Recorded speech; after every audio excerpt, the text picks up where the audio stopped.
అందరికీ నమస్కారం. ఇవాళ మనతో ఆటిజం స్పెషలిస్ట్ శ్రీనివాసులు గారు మనతో ఉన్నారు. వారితో మాట్లాడదాం. Hello sir. హాయ్ సార్, ఆటిజంతో పిల్లలు బాధపడుతూ ఉంటారు. ప్రత్యేకంగా వీరి తల్లిదండ్రులు ఎటువంటి జాగ్రత్తలు తీసుకోవడం వల్ల దీన్ని కొంచెం క్యూర్ చేసుకోగలుగుతారు? కాస్త వివరించండి సార్. దీనికి చాలా పేరెంట్స్ ఎప్పుడైతే మీ పిల్లవాడు ఆటిజంతో బాధపడుతున్నాడు అని మీరు ఐడెంటిఫై చేశారో, మీరు థెరపీస్ తీసుకుంటున్నారు కదా, దానికి సంబంధించి మీరు జాగ్రత్తలు అనేటివి చాలా వరకు మీరు తీసుకోవాలి. మెయిన్గా ఏం చేయాలి అంటే స్క్రీనింగ్కి పిల్లవాడిని దూరంగా పెట్టాలి. మీరు ఈ స్క్రీనింగ్కి ఎంత దూరం అంటే 0 చేసేయాలి స్క్రీనింగ్. ఫర్ ఎగ్జాంపుల్, పిల్లవాడు ఒక్కొక్క పేరెంట్ ఏం చెప్తాడంటే, మేము ఫుడ్ పెట్టినప్పుడు మాత్రమే స్క్రీనింగ్ ఇస్తాము, తర్వాత ఇవ్వట్లేదు అంటారు. మీరు ఫుడ్ పెట్టే టైంలో కూడా ఒక్క నిమిషం మీకు ఈ ఆటిజం కానీ వర్చువల్ ఆటిజం కానీ ఇవన్నీ మా పిల్లవాడికి తెలిసాయి అని మీరు ఎప్పుడైతే మీకు తెలిసిపోతుందో అప్పటి నుంచి స్క్రీనింగ్ అనేది 0 చేసేయాలి. స్క్రీనింగ్ 0 చేసేస్తేనే బెటర్గా మీ పిల్లవాడు అవుతాడు. స్క్రీన్కి దూరంగా పెట్టి బొమ్మలతో ఆడించడం. ఎగ్జాక్ట్లీ. స్క్రీనింగ్ ఒకటి పక్కన పెట్టేసి నెక్స్ట్ GFCF డైట్ ఉంటుంది, gluten free, casein free, sugar free. దాంతోపాటు దాంట్లో ఏమేమి వస్తుందంటే మైదా వస్తుంది. మైదా ఉన్న ప్రోడక్ట్స్ పెట్టకూడదు, గోధుమతో తయారైన ప్రోడక్ట్స్ ఏవి కూడా పెట్టకూడదు, అదేవిధంగా పాలతో తయారైన ప్రోడక్ట్స్ కూడా ఏమీ పెట్టకూడదు. బేకరీ ఐటమ్స్ అస్సలే ముట్టుకోకూడదు. చాక్లెట్స్, బిస్కెట్స్, షుగర్తో ఉన్న కంటెంట్ కూడా ఏది కూడా పిల్లవాడు. ఈ షుగర్ ఉన్న పదార్థాలు ఇవ్వడం వల్ల ఎటువంటివి ఉంటాయి వాళ్ళకి? అది ఇంకా ఎక్కువైపోయే ఛాన్సెస్ బాగా ఈ షుగర్ కంటెంట్ ఎక్కువ పెట్టడం వల్ల బాగా పిల్లవాడు హైపర్ యాక్టివ్ అవ్వడం జరుగుతుంది. వన్స్ హైపర్ యాక్టివ్ అయ్యాడంటే రకరకాల బిహేవియర్స్ అనేది పిల్లవాడు చూపిస్తాడు. కాబట్టి షుగర్ ఐటమ్స్ కూడా మొత్తం మానేయాలి. కొందరు పేరెంట్స్ ఎట్లా చూస్తారంటే, ఈ సీజన్స్ వచ్చాయి, ఇప్పుడు ఎండాకాలం ఉంది, ఎండాకాలంలో అట్లీస్ట్ బటర్ మిల్క్ అన్న ఇవ్వాలి కదా మా పిల్లవాడికి, అది కూడా లేకపోతే ఏం చేయాలి అంటారు. మీరు బటర్ మిల్క్ కాదు, ఏది కూడా ఇవ్వకూడదు. తన దగ్గర చాలా ఎనర్జీ అనేది ఉంటుంది. ఆ ఎనర్జీలో మళ్ళీ మీరు డబల్ ఎనర్జీ అనేది పిల్లవాడికి తీసుకొస్తున్నారు. ఈ మిల్క్ ఇవ్వడం వల్ల, బటర్ మిల్క్ ఇవ్వడం వల్ల చాలా ఎక్కువ అయిపోతుంది.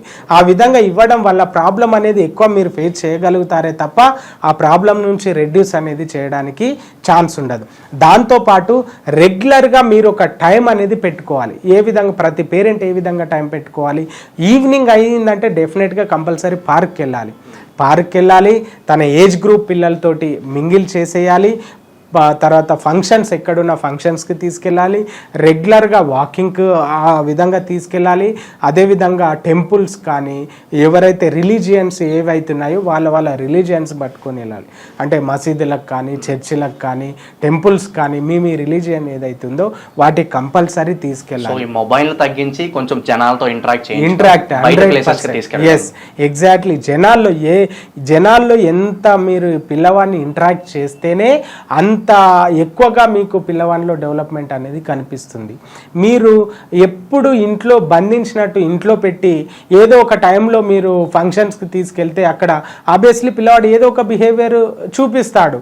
మీరు రెగ్యులర్గా ఫంక్షన్కి తీసుకెళ్ళండి. ఒక ఫంక్షన్కి చేస్తాడు, మళ్ళీ ఇంకొకసారి పోయినా అదే విధంగా చేస్తాడు, థర్డ్ టైం ఆ విధంగా చేస్తాడు, 10th టైం ఏం చేస్తాడంటే దానికి అలవాటు పడిపోవాలి పిల్లవాడు. రొటీన్ ఎప్పుడైతే నువ్వు చేయగలుగుతావో నీ పిల్లవానికి ఆటోమేటిక్గా అప్పుడు బిహేవియర్ ఇష్యూస్ అనేది కూడా తగ్గుతుంది. మీరు ఇవన్నీ నేను చెప్పిన అన్నీ కూడా రెగ్యులర్గా పేరెంట్స్ పాటిస్తూ, స్క్రీనింగ్ తగ్గిస్తూ, GFCF and sugar content diet అనేది పర్ఫెక్ట్గా ఫాలో అవుతూ పార్కులకి, ఫంక్షన్స్కి, టెంపుల్స్కి తన ఏజ్ పిల్లలతో ఆడియడము, మెయిన్ అంటే ఇంకా చెప్పాలి అంటే స్కేటింగ్కి తీసుకెళ్ళడము, లేదంటే యోగా చేయించడము, లేదంటే స్విమ్మింగ్ చేయించడము. అంటే ఫిజికల్గా కూడా పిల్లవాడు బాగా స్ట్రెయిన్ అయిపోవాలి. ఆ విధంగా మీరు ప్లాన్ చేసుకొని పిల్లవాడిని బాగా బాగా స్ట్రెయిన్ అయిపోయిన తర్వాత పిల్లవాడు నైట్ ఏమవుతుందంటే వీళ్ళకు మామూలుగా నైట్ స్లీపింగ్ ప్రాబ్లం అనేది చాలా మంది పిల్లల్లో మనం చూస్తుంటాం.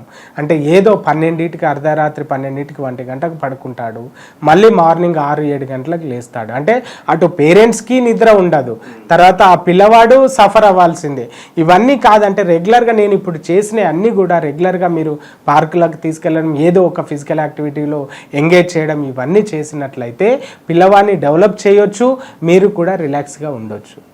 అది ఈ విధంగా ఇప్పుడు చెప్పిన అన్నీ కూడా మీరు ఫాలో అవుతూ ఆ పిల్లవాడిని డెవలప్ చేసినట్లయితే మీరు రిలాక్స్ అయిపోతారు, పిల్లవాడికి కూడా డే బై డే మీరు రిజల్ట్ అనేది చూస్తుంటారు.